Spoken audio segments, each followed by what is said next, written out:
حال ہی میں سائنسدانوں نے اس دریا کے بارے میں کچھ ایسی چیزیں دریافت کی ہیں جس کے بارے میں سن کر آپ حیران رہ جائیں گے، کیونکہ یہ وہ باتیں ہیں جو اس بات کا ثبوت ہیں کہ یقیناً دریائے فرات میں آج تبدیلیوں کی وجہ سے دنیا میں کچھ انہونا ہونے جا رہا ہے۔ 1700 میل کے رقبے پر پھیلا ہوا دریائے فرات دنیا کا مضبوط اور تیز ترین بہنے والا دریا مانا جاتا ہے۔ کوئی سوچ بھی نہیں سکتا تھا کہ یہ کبھی خشک ہوگا، لیکن حیرت کی بات یہ ہے کہ اللہ اور اس کے رسول صلی اللہ علیہ وآلہ وسلم نے آج سے 1400 سال پہلے یہ پیش گوئی کر دی تھی کہ قیامت کے قریب یہ دریا خشک ہو جائے گا۔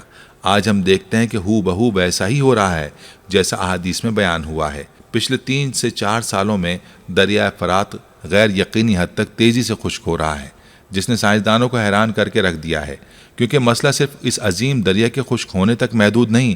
اصل مسئلہ اس وقت سامنے آتا ہے جب اس دریا کی خشکی سے جڑے ہوئے دوسرے واقعات کے بارے میں تفصیلات سامنے آ گئیں۔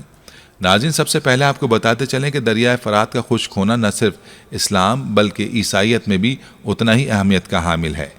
بائبل اور قرآن پاک دونوں میں کئی موقعوں پر اس دریا کو لے کر گفتگو اور مختلف پیش گوئیاں کی گئی ہیں۔ قرآن پاک کے علاوہ دنیا بھر کی کئی مذہبی کتابوں میں بھی اس دریا کا ایک مقدس دریا ہونے کی حیثیت سے ذکر آ چکا ہے۔ اللہ تعالیٰ نے قرآن پاک میں بیان کیا کہ حضرت ابراہیم علیہ السلام کو جو زمین دینے کا وعدہ کیا گیا تھا، اس کے لیے اس دریا کو ایک حد کے طور پر مقرر کیا گیا تھا۔ ان ساری معلومات کا بنیادی مقصد آپ کو یہ بتانا تھا کہ دریائے فرات جغرافیائی اور سائنسی اعتبار سے تو اہم ہے ہی، لیکن اس کے ساتھ ساتھ اس کی مذہبی اہمیت سے بھی انکار نہیں کیا جا سکتا۔ قرآن پاک کے علاوہ پرانی سے پرانی مذہبی کتب میں بھی اس دریا کا ذکر ملتا ہے، جس سے یہ ثابت ہوتا ہے کہ جب سے یہ زمین وجود میں آئی تھی تب سے یہ دریا موجود ہے اور پچھلے کئی سالوں تک اپنی اسی تیزی اور روانگی کے ساتھ بہتا رہا ہے۔ لیکن پچھلے 3 سے 4 سالوں میں یہ دریا خشک ہوتا ہوتا اب مکمل طور پر سوکھ چکا ہے، اور اس کے سوکھنے کی وجہ سے کئی انہونے واقعات رونما ہو رہے ہیں جو اس دریا کو مزید پر اسرار بنا رہے ہیں۔ ناظرین، دریا کے بڑے بڑے خشک حصوں کا خصوصی جائزہ لیا گیا اور رپورٹس میں آیا کہ یہاں سے کئی قسم کی ایسی چیزیں دریافت ہوئی ہیں جن کے بارے میں یقین کرنا مشکل ہو جاتا ہے۔ خاص طور پر اکتوبر 2020 میں ایک عرب نیوز چینل نے دریائے فرات کے ساحلوں پر بسنے والے لوکل لوگوں کے انٹرویوز کیے۔ انہوں نے جو انکشافات کیے وہ سن کر آپ حیران رہ جائیں گے۔ بہت سے لوگوں کا کہنا تھا کہ ان کے گھروں سے کئی اشیاء اچانک سے غائب ہو جاتی اور پھر کچھ دنوں بعد اچانک سے مل بھی جاتی ہیں، لیکن جب یہ اشیاء ملتی ہیں تو یہ زیادہ تر جلی ہوئی اور خراب حالت میں ہوتی ہیں۔ سب سے زیادہ شاکنگ مسٹری اس دریا میں موجود گہری سیاہ غاریں ہیں جو کہ دریا کی بالکل گہرائی میں موجود تھیں۔ عیسائی مذہب کے پیروکاروں کا کہنا تھا کہ یہ غار صدیوں سے شیطانوں کا گھر بنی ہوئی ہیں، اور یہ نظریہ دریائے فرات کے کنارے بسنے والوں کی کہانیوں سے کافی ملتا جلتا دکھائی دیتا ہے، جس میں وہ کہتے ہیں کہ ان کے گھروں کی چیزیں غائب ہو جاتی ہیں اور انہیں عجیب و غریب آوازیں بھی سنائی دیتی ہیں۔ اسی طرح انہی کے ایک اور فرقے کے مطابق ان غاروں میں کچھ فرشتوں کو قید کیا گیا ہے جو مدد کے لیے پکارتے ہیں۔ ناظرین، فرشتوں کے وجود پر ایمان لانا ہمارے دین کا حصہ ہے، لیکن بحیثیت مسلمان ہمارے اس نظریے کو لے کر کوئی عقیدہ یا یقین نہیں ہے کہ ان غاروں میں شیطان بستے ہیں یا فرشتوں کو قید کیا گیا ہے، کیونکہ ایسی کوئی بات قرآن و حدیث سے ثابت نہیں ہے۔ البتہ دریا کی خشکی کو قرب قیامت کی ایک نشانی ضرور بتایا گیا ہے جس پر ہم مسلمان ایمان رکھتے ہیں۔ دوسری جانب مذہبی پیشواؤں سے ہٹ کر سائنسدانوں کی تحقیقات کو سامنے رکھا جائے تو ان آوازوں سے متعلق ان کا نظریہ بالکل الگ ہے۔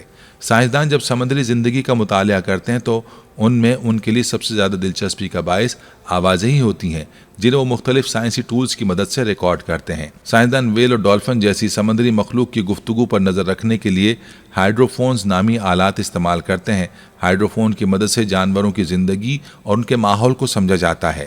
زمین کی حرکت کی آواز سننے کے لیے ایک اور ٹول جیو فون استعمال کیا جاتا ہے۔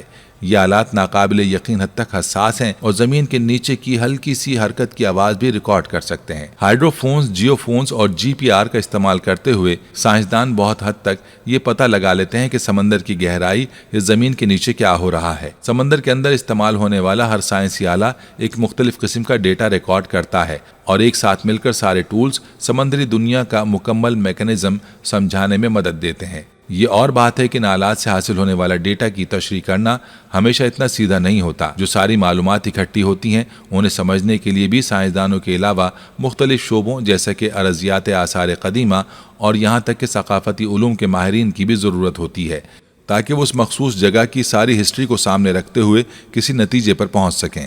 اور ناظرین یہی وجہ ہے کہ دریائے فرات سے ریکارڈ کی جانے والی آوازوں کے متعلق فی الحال یقین سے کچھ بھی نہیں کہا جا سکتا۔ سائنسدانوں کا کہنا ہے کہ یہ آوازیں بہت مختلف نوعیت کی ہیں۔ جو آلات ان آوازوں کو ریکارڈ کرنے کے لیے استعمال کیے گئے کہ سمندر کی گہرائی میں ہونے والی مسلسل تبدیلیوں کو بھی نوٹ کر سکیں۔ اور دریائے فرات ایسا دریا ہے جس میں مسلسل تبدیلیاں ہو رہی ہیں۔ کچھ آوازوں کی فریکوینسی ایسی ہوتی ہے جنہیں سائنسدان سن نہیں سکتے یا ان کے آلات درست طریقے سے ریکارڈ نہیں کر سکتے، اس لیے بعض اوقات آواز ریکارڈ بھی ہو جائے پھر بھی اسے سمجھنا مشکل ہو جاتا ہے کہ یہ کس چیز کی آواز ہے، یہ کیا ظاہر کر رہی ہے۔ یہی وجہ ہے چونکہ دریائے فرات سے آنے والی آوازیں بہت غیر معمولی ہیں۔ ایک تو یہ بہت بڑا دریا ہے جو کہ بڑے پیچیدہ قسم کے راستوں اور جاندار قدرتی ماحول پر مشتمل ہے۔ اوپر سے وقت کے ساتھ ساتھ اس دریا کا ایک بہت بڑا حصہ خشک ہو چکا ہے۔ اس میں کئی تبدیلیاں روز نوٹ کی جاتی ہیں، لیکن سائنسی تحقیق کے لیے ضروری ہے کہ چیزیں کسی حد تک مستقل ہوں۔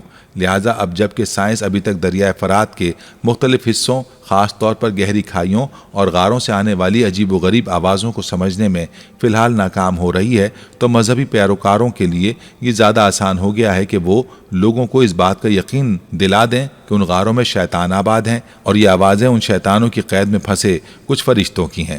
ناظرین، عیسائی مذہب کا یہ نظریہ مسلمانوں کے نظریے سے بالکل الگ ہے۔ بحیثیت مسلمان ہمارے اس بات پر ایمان ہے کہ اس دنیا میں ایسی کوئی طاقت نہیں جو اللہ کی مرضی کے بغیر کسی کو قید کر سکے۔ رہی بات ان خوفناک آوازوں کی، تو یقیناً آج کل سائنسدان اس بات کی کھوج لگا ہی لیں گے۔ تب تک ایک مسلمان ہونے کی حیثیت سے ہمارا فوکس یہ ہونا چاہیے کہ دریائے فرات کی خشکی سے ہم کیا سبق لیتے ہیں۔